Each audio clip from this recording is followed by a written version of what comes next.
I didn't already know. Yeah.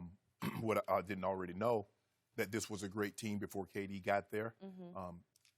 KD makes them virtually unbeatable in a 7-game series. Can someone beat them in one game? Yeah. They lost, Skip, 7, 8 games at home this year by at least 20 points. That's one time. But to beat this team, you have to beat them 4 times over the course of 2 weeks. And what makes me so upset, and I think this is what gets in the crawl of Steph Curry and Draymond and Klay, they make it seem as if that KD joined a team that had won 40 games the year before, and he put them over the top. No, this team had already gone to 2 NBA Finals. They had won 1. The year KD joined them, they had just come off a 73-9 season. Steph Curry was a unanimous MVP in which he was a 50, 40, 90. He shot 50% from the field, 40% from the 3, and 90% from the free throw line. He averaged 30 points a game. KD joined that. So KD made them unbeatable. Yep. And Skip, it was like Golden State was here. And the rest of the league, Cleveland, everybody else was right there. KD joined, this is what he did. You see how the gap opened up? And that's what happened. You can be the second fastest man in the world when Usain Bolt was in his prime. But he was so far ahead of you. The second best teams, they're good teams. Don't take anything, don't discount them. But Kevin Durant makes them unbeatable. But this is what we do know. This is not conjecture. This is not innuendo. This is not speculation. In the last 29 games in which Steph Curry has played and Kevin Durant has not, they're 28-1. That's interesting. Fact. Yep. Now, all I need, I'm trying, somebody keeps telling me in my ear, and every chance he gets, sometimes, Jenny, he'll stop by and stick his head in the door. KD, the best player in the world. I like, whoa, get out of my room. Fiction. Yeah, Total fiction. Stick your head in the door. You know, I ain't said that. Never has happened one time. Stick your head in the door. I've seen that happen. Absolute fiction. So I'm just trying to, I want someone to help me understand.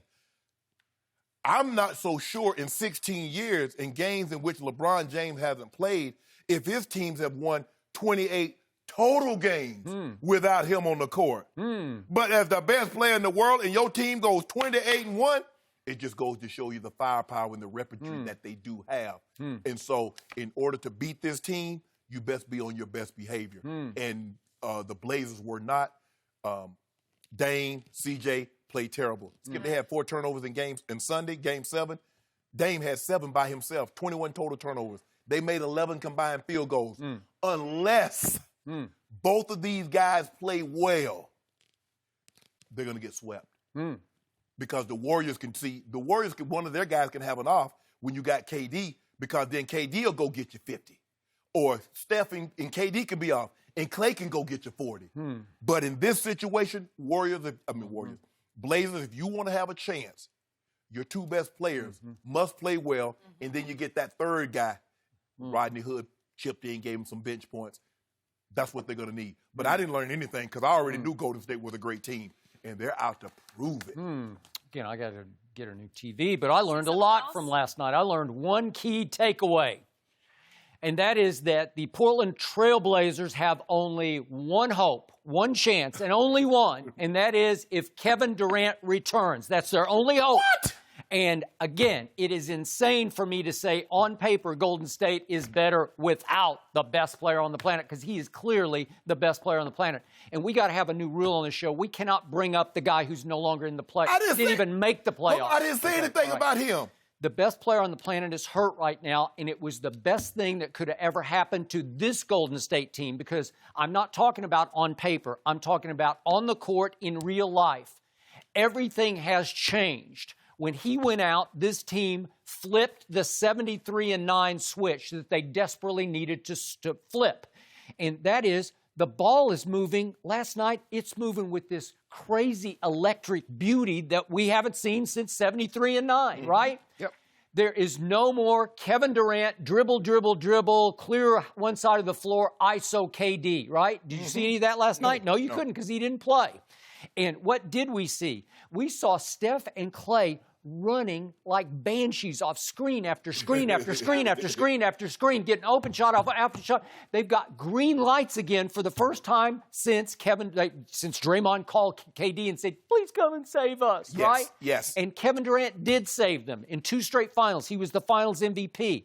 But this team clearly got sick and tired of hearing that it was only going to go as far as Kevin Durant would carry them, I right? would agree. Yeah. This team got sick and tired of hearing that Kevin Durant is going to leave them for dead next year. That's how it came across. And all of a sudden, unbeknownst to it, just fate, it's the injury gods intervened. Kevin Durant pulls his calf muscle, and he's gone for X number of games, and all of a sudden they said, watch this. They are playing with urgency and energy I haven't seen all year long from them, especially at home. And they came out from the opening tip. They bullied the Portland Trailblazers last night. I tweeted 2 minutes into the game, Portland looks scared, like this stage is just way too big, even for those 2, quote-unquote, stars in the backcourt. They shrank last night. Tired, Skip. They were tired. They were not tired. Game 7? They had 21 turnovers last night. That's eyesore, horrendously bad. Yes. And the point was, I watched them. They were slow and they were soft last night. I started calling them on Twitter. They're the snail blazers. And then after a while, it dawned on me, no, they're the frail blazers. They're the snail blazers and the frail blazers because they are just getting beat up and bullied by the front-running, globe-trotting Steph and Klay. and it was embarrassing to me that those 2, quote-unquote, stars for the other team, once again, we're seeing poor men's James Harden's because neither Dame or CJ has ever been great in the postseason. Too often, they have shrunk. Too often, they have disappeared in the postseason. They had one great, the breakout series for Damian Lillard was against Russell Westbrook. Yeah, okay. Somehow, Russell pushed his button, and he just rose and shone above him, and he waved him goodbye. Right. Where was goodbye last night? It may have been to Portland. He could have been waving bye to himself, right? He played well against the Nuggets. But to your point, did he? Did you see Game 7? No. Where was Damian in Game 7? That's Game 7. But Game 6. Okay. Because in order to get to a Game 7, he had 32. CJ had 30. Okay. So in order to get to a Game 7, if CJ had not happened in Game 7, what would we be watching? We'd be watching the Denver Nuggets right now, right? But CJ, too often in the postseason, as great as he can be from game to game in the regular season, CJ stands for can't justify in the postseason. CJ, can't justify, right? Because he's just not that guy. I'm not sure either one of these guys. You're feeling good. You're feeling good today. I'm just telling you what I saw last night. It was stunning to my eye, and I'm not going to give them tired. I've seen teams come out of a hard-fought series. They're on fire, just their momentum, while the other team has a little rust going on. But we've never seen another team that has so much to prove. We have not. They ran into that buzzsaw last night. And, Skip, sometimes you're like, what's happened, I look at Steph as a great white. He's got this taste of blood in his mouth now. The second half. He doesn't look like a great white. Yeah, he doesn't. But, when you look at a great white, he's just swimming around. He's just so, and the next thing. You can't see his teeth. Yeah. And now he's got that taste. It's like, okay, you know what? I'm a bum. That's what y'all, not that. But y'all don't think I'm any good. Y'all forget I'm the last guy in the NBA that won back-to-back MVPs. I'm that guy. So you know what? Y'all keep on bumping them, talking about KD this and KD that. And KD is historically great. But they forget about that little guy right there because he's giving it to folks right now. But let me tell you something, Terry Stotts. Ennis Canner, I don't know if you noticed this, but when Kevon Looney sprints to the top of the key at the three-point line, he's not doing that to roll to the basket so Steph can dump it down to him. He's going to pick the guy that's guarding Steph so Steph can launch a 28-foot three-point shot. Yep. So you can stand up under the basket and get it out the net if you like. Okay. But if it was me, I'm going to meet him at that point to contest that. Do you remember what Billy Donovan was seen to be mouthing on the bench one night in Oklahoma City when Cantor played for the Thunder? Yeah. I can't play Cantor because he doesn't defend. Right. I think he's defended at a much higher level this year for Portland than I've ever seen him. But when you ask him to go do that, I don't know. He's going to have to, Skip, because that's all Kevon Looney and Bogut are doing. But to Terry Stott's point, is if you don't fight through picks and try to get physical and try to rough up Steph and rough up Klay a little bit, they're just going to green light, start shooting it and stroking it. And again, do you realize what happened in the fourth quarter last night? Because I'm going to remind everybody, despite 18 turnovers for Portland through the first three quarters, that's a lot of turnovers. What was the score after three quarters? They're 6 points down. So it's still a basketball game at that point. What's the score of the fourth quarter? It's 39-23.